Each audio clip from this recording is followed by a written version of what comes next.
Halo warga sipil sekalian, langsung aja. Baru aja semalam gue udah ngebantu tugas intelijen pemerintah Republik Indonesia. Kita udah nge-spill beberapa akun yang bisa ditelusuri untuk mencari dalang semua kerusuhan yang terjadi hari ini yang sudah sangat merugikan banyak sekali masyarakat dan beneran korban jiwa. Ya, bukan pemerintah sudah mencari itu ya. Nah, clue-nya Pak, bukan dari asing Pak, dari kekuasaan itu sendiri Pak, dari tamaknya, dari keserakahan, dari rasa sakit hati mungkin, dan rasa ingin lebih kuat dan lebih powerful. Dan Bapak bisa telusuri sendiri dari akun-akun kayak Heraloop, Tekarot 007, Masvel, dan Ndro Chan.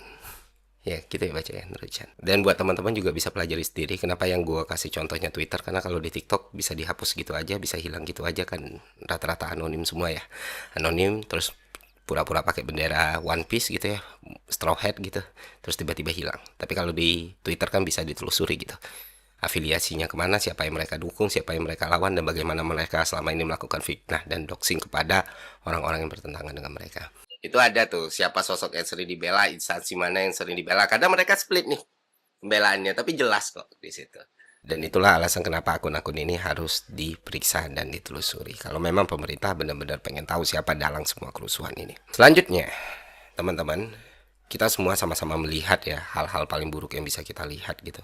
Dan kita semua sama-sama bisa melihat semua pihak bermain gitu.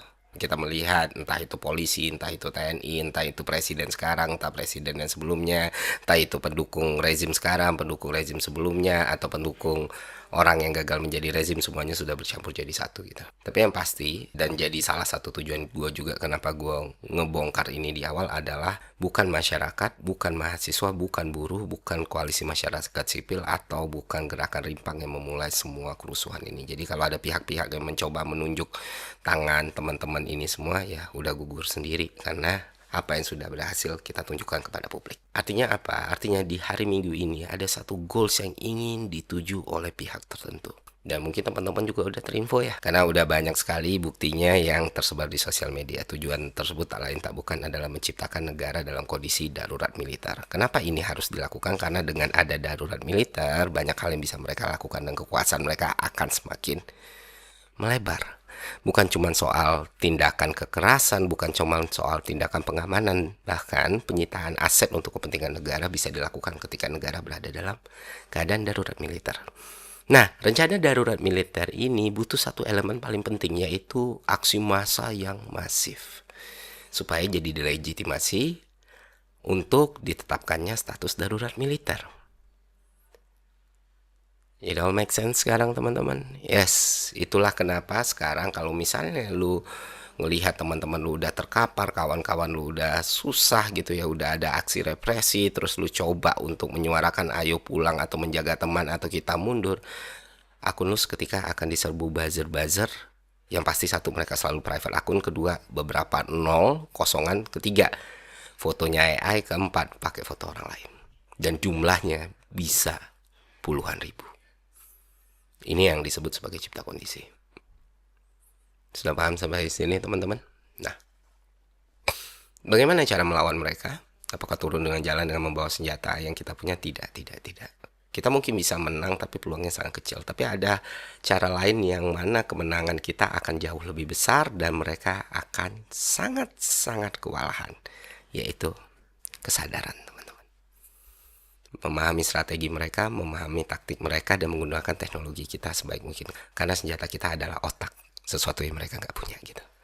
Dan gue berterima kasih sekali ke seluruh teman-teman, seluruh gerakan kolektif yang tiada hentinya saling berinteraksi satu sama lainnya dari kemarin, seluruh teman-teman public figure influencer ya yang tidak capek menyuarakan untuk saling menjaga satu sama lainnya. Kuatkan mental dan hati kalian teman-teman dari serangan-serangan buzzer seperti itu. Cuekin aja, karena kita tahu ya kita melakukan ini untuk keselamatan banyak sekali nyawa manusia.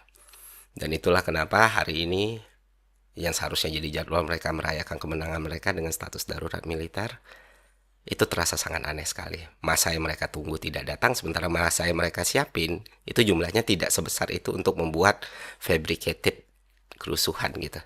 Nggak mungkin kan kalau masanya sedikit mereka bakal halte fasilitas umum untuk membuat semua masyarakat makin marah dan situasi sama chaos.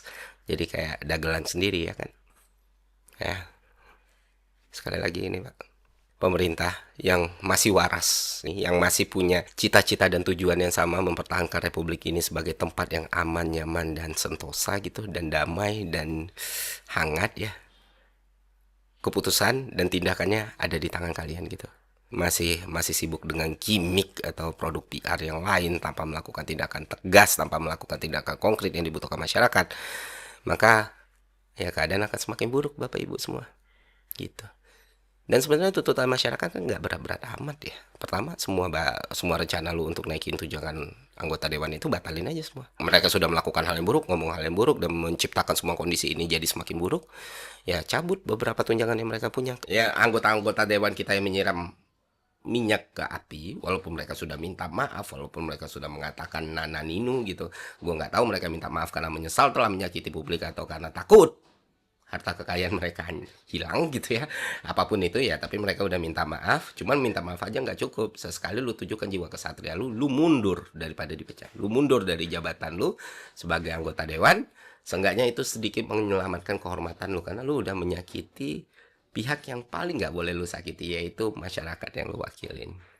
Masih ada sisa-sisa harga diri, kehormatan, dan keselamatan yang bisa lu simpan. Ketiga, instansi polisi juga harus berbenah gitu. Seperti yang kita ketahui, walaupun kita sering mendapatkan, seperti yang kita ketahui di lini masa banyak juga TNI yang ternyata tertangkap, yang ternyata juga memprovokasi dan lain sebagainya. Itu tidak menafikan atau menegasikan kesalahan fatal yang dilakukan institut kepolisian. Salah satunya yang paling menyayat hati adalah aksi kriminal yang dilakukan kepada Afan, driver online, yang membuat semua masyarakat Indonesia marah. Dan seharusnya jenderal-jenderal bertanggung jawab atas situasi ini. Ditunggu mundurnya Pak. Dan untuk 7 orang tersangka gitu, tolong proses hukumnya setransparan mungkin dan seadil mungkin ya, karena banyak sekali yang mereka sakiti. Janganlah pakai 20 hari, 30 hari langsung penjarain, kalau perlu hukum seberat-beratnya.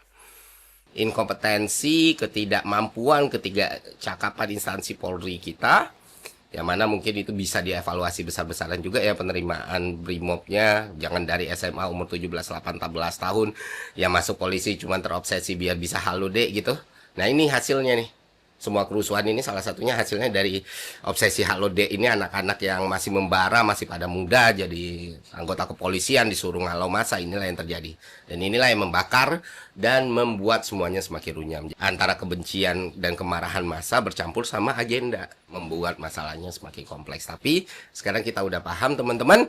Oh ya, terakhir tambahan untuk wartawan yang sudah ditangkap, wartawan TV One, tolong dibebaskan kawan kami, teman kami, Leo Chandra ya. Dan kalau semua ini Bapak Ibu lakukan, maka ya besar kemungkinan situasi akan meredah dan kita akan kembali kepada aktivitas kita masing-masing, karena nggak ada yang mau terus-terus berada di situasi yang genting dan penuh ancaman. Dan terakhir buat public figure, buat influencer, buat tokoh publik yang udah terkenal, yang punya suara, yang punya follower, gue tahu ada banyak hal berat yang kalian alami ketika bersuara ya, termasuk tuduhan, termasuk fitnah dan lain sebagainya. Gue cuma bisa ngomong, teman-teman sebagai seorang kawan ya, kuatkan mental kalian gitu, kuatkan hati kalian, kuatkan batin kalian, karena satu suara kalian bisa berarti dan bisa menyelamatkan banyak orang teman-teman.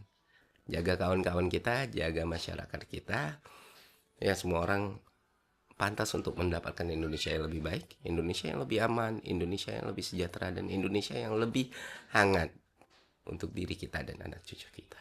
Itu aja dari gue, semoga bermanfaat teman-teman. Terima kasih sekali lagi ya, semoga kita baik-baik saja dan terus baik-baik saja.